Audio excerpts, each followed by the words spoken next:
তোমার স্বর আমার স্বর, জাস্টিস ফর আরজি কর। এই স্লোগানটাও প্রত্যেকেরই মনে আছে। প্রত্যেকটা সাধারণ মানুষ পথে ঘাটে নেমেছিলেন এবং এই একটাই স্লোগান দিয়েছিলেন। রীতিমতো জ্বলে উঠেছিল তিলোত্তমা আরজি করের অভয়ার বিচার চেয়ে। আজকে আরজি কর কাণ্ডের এতগুলো দিন কেটে গেছে, সরকার বদল হয়েছে এবং সরকার বদল হওয়ার পর প্রথমেই কিন্তু এই আরজি কর কাণ্ডের বিচার করার চেষ্টা করা হয়েছে। আজকে দিনে মুখ্যমন্ত্রী শুভেন্দু অধিকারী বড় ঘোষণা করেছে, রীতিমতো আরজি কর কাণ্ডে যারা জড়িত তাদের বিরুদ্ধে কিন্তু ব্যবস্থা নেওয়া শুরু হয়ে গেছে।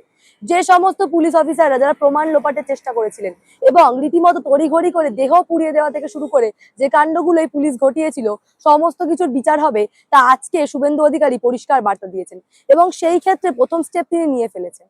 অর্থাৎ আপনি আমি প্রত্যেকটা সাধারণ মানুষ যে অভয়ার বিচার চেয়েছিলাম, রত্না দেবনাথ যে অভয়ার বিচার চেয়ে রাজনীতির ময়দানে এসেছিলেন, সেই অভয়ার বিচার কিন্তু সরকার বদল হওয়ার পর হচ্ছে, সেই বার্তাই কিন্তু শুভেন্দু অধিকারী দিচ্ছেন। আজকের প্রতিবেদনে আপনাদের দেখাবো ঠিক কোন বড় ঘোষণা শুভেন্দু অধিকারী করলেন। ইতিমধ্যে কিন্তু পুলিশের তিনজন আইপিএস কে সাসপেন্ড করা হয়েছে। সমস্তটা জানতে এই প্রতিবেদনটা সম্পূর্ণ দেখুন। নমস্কার, আমি সানিয়া দা নিউজ বাংলায় আপনাদের সকলকে স্বাগত। অভয়া ইনসিডেন্ট আমাদেরকে নাড়িয়ে দিয়েছে গোটা পৃথিবীতে এবং নিশ্চয়ই পশ্চিমবাংলার মান মর্যাদা গরিমা সব নষ্ট হয়েছে। ঠিক আছে, আমরা আরো অনেকগুলো মেজার নেব। আমরা আজকে 3 জন আইপিএস কে সাসপেন্ড করছি। আরজি কর কাণ্ডে ইতিমধ্যে বিনীত গোয়েল সহ 3 পুলিশ অফিসার 3 আইপিএস কে সাসপেন্ড করার নির্দেশ দিয়েছেন মাননীয় মুখ্যমন্ত্রী শুভেন্দু অধিকারী। অর্থাৎ একটা বিষয় পরিষ্কার, আরজি কর কাণ্ড নয়া সরকার কিন্তু ভুলছে না। রত্না দেবনাথ অভয়ার মা যবে থেকে বিজেপির প্রার্থী হয়েছিল, বারংবার কিন্তু একটা প্রশ্ন উঠেছে যে কেবলমাত্র কি নিজের সুবিধার্থে তিনি বিজেপির প্রার্থী হয়েছেন। তিনি কিন্তু বারংবার বলেছেন যে অভয়ার বিচারের জন্যই তিনি বিজেপির প্রার্থী হয়েছেন বা সরকার বদল করতে চেয়েছেন। আবারও কিন্তু সরকার বদল হওয়ার পর শুভেন্দু অধিকারী প্রমাণ করে দিলেন যে অভয়ার মা যে কথাটা বলেছেন প্রত্যেকটা কথা সত্যি। এবং সরকার গঠন হওয়ার পরেই এই আরজি কর কাণ্ড নিয়ে তদন্ত শুরু হয়ে গেছে। একেবারে যে সমস্ত পুলিশ অফিসারের বিরুদ্ধে গাফিলতি সহ প্রমাণ লোপাটের অভিযোগ ছিল, এছাড়াও একাধিক অভিযোগ ছিল। আমরা রীতিমতো এর আগে আমরা দেখেছি মিতার পরিবারকে টাকা দেওয়ার চেষ্টা করা হয়েছে বলেও অভিযোগ সামনে এসেছিল। আবারও আজকে নবান্ন থেকে সাংবাদিক সম্মেলন করে শুভেন্দু অধিকারী সেই একই কথা বললেন যে মিতার বাবাকে 2 জন পুলিশ অফিসার টাকা দেওয়ার চেষ্টা করেছে। এছাড়াও এই কাণ্ডে প্রমাণ লোপাট সহ একাধিক অভিযোগ কিন্তু পুলিশের বিরুদ্ধে রয়েছে, যে বিষয়গুলো নিয়ে ইতিমধ্যেই কিন্তু তদন্তের প্রয়োজনীয়তা রয়েছে, যার জন্য আজকে বিনীত গোয়েল, ইন্দিরা মুখার্জি, এমনকি অভিষেক গুপ্তাকে সাসপেন্ড করা হলো। ইতিমধ্যেই কিন্তু বড় পদক্ষেপ নিয়েছেন মাননীয় মুখ্যমন্ত্রী শুভেন্দু অধিকারী এবং আগামীতেও আরজি কর তদন্ত আগে চলবে এবং আর যাদের নাম পরবর্তীতে উঠে আসে, সুপ্রতিম সরকার সহ বাকিরা যাদের বিরুদ্ধে এখনো বেশ কয়েকটা অভিযোগ রয়েছে, যাদের নাম উঠে আসছে তাদের বিরুদ্ধেও কিন্তু ব্যবস্থা নেওয়া হবে।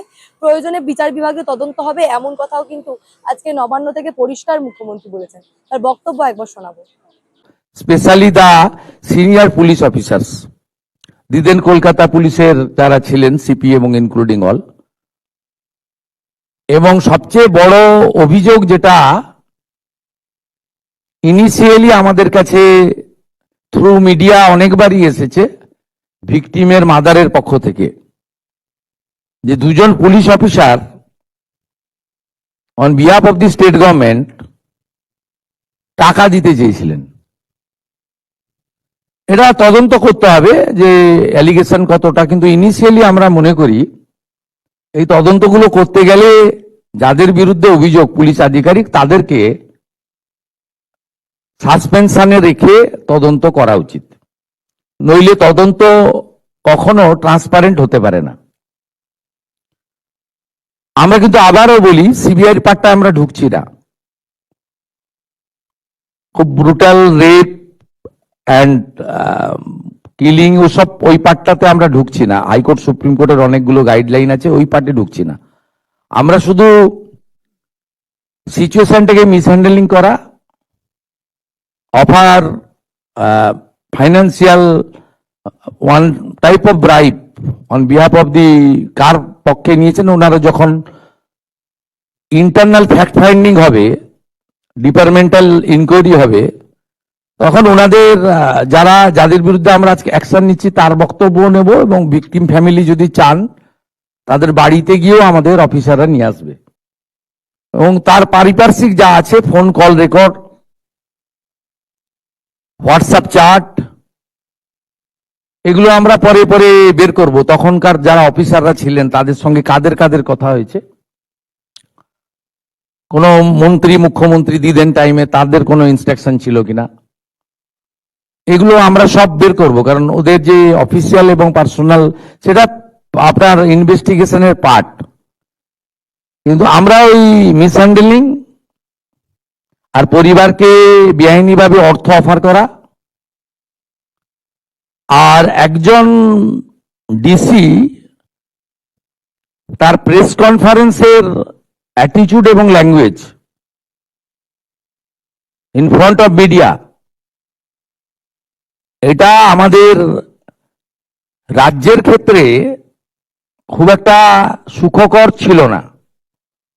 এই সব কিছু দেখে, কারণ ইটস এ ডিসিপ্লিন ডিপার্টমেন্ট, উনি spokes person of the Kolkata police ছিলেন না অফিসিয়ালি, আমরা এখান থেকে তথ্য নিয়েছি। উনি spokes person of the secretariat PD, police ডিপার্টমেন্টের স্পোক্স পার্সন বা হোম ডিপার্টমেন্টের স্পোক্স পার্সন ছিলেন না। উনাকে পার্টিকুলার আরজিকর ইস্যুতে সাংবাদিকদের সামনে কথা বলার জন্য কোনো কাগজে কেউ দায়িত্ব দেয়নি।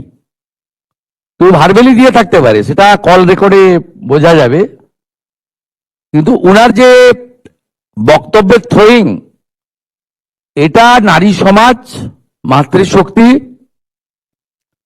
আমরা সবাই তো ভারত পিতা বলি না, ভারত মাতা বলি।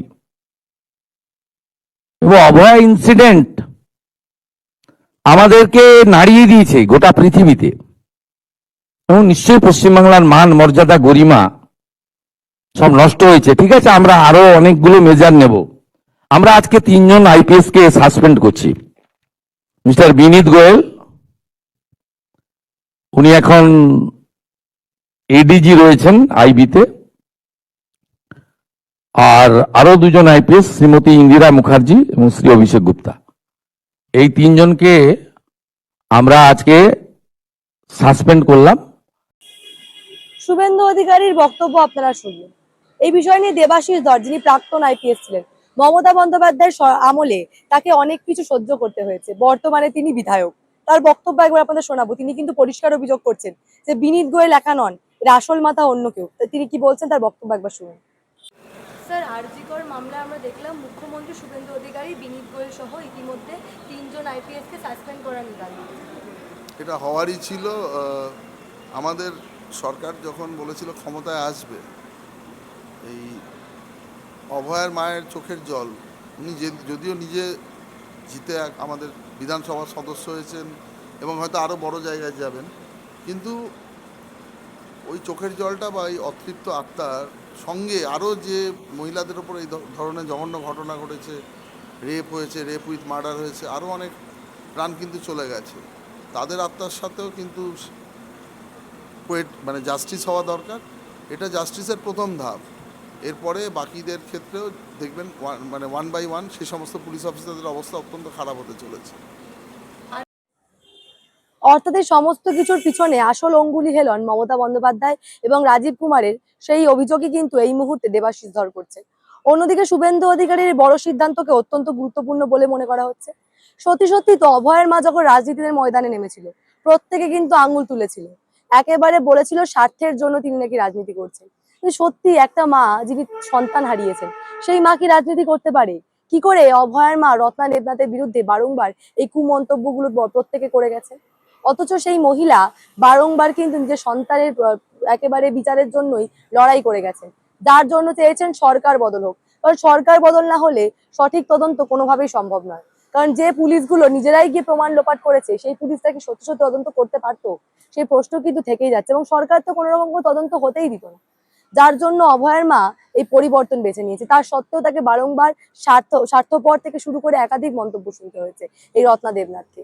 আজকে শুভেন্দু অধিকারী প্রমাণ করে দিলেন যে পশ্চিমবঙ্গের কোনো মানুষ আরজিকর ভোলেনি, পশ্চিমবঙ্গের নতুন রাজ্য সরকার তারাও আরজিকর ভোলেনি, এবং আরজিকরের বিচার হবে সেই বার্তাই কিন্তু আজকে শুভেন্দু অধিকারী দিলেন। এবং যারা যারা প্রমাণ লোপাট থেকে শুরু করে একাধিক বিষয়ে দায়ী, সকলের বিরুদ্ধে কিন্তু ব্যবস্থা হবে, বিচার হবে, আবারও মনে করে দিলেন শুভেন্দু অধিকারী।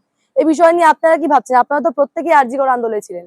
আপনি, আমরা সাধারণ মানুষ প্রত্যেকেই রাতের পর রাত কেবলমাত্র অভয়ার বিচারের জন্য জেগেছি। প্রত্যেকে দিনের পর দিন পথে থেকেছি, তারপরেও সঠিক বিচার কিন্তু আসেনি। এ বিষয় নিয়ে আপনাদের মূল্যবান এবং গুরুত্বপূর্ণ মতামত অবশ্যই আমাকে জানাবেন দ্য নিউজ বাংলার কমেন্ট সেকশনে, এবং দেখতে থাকুন দ্য নিউজ বাংলা।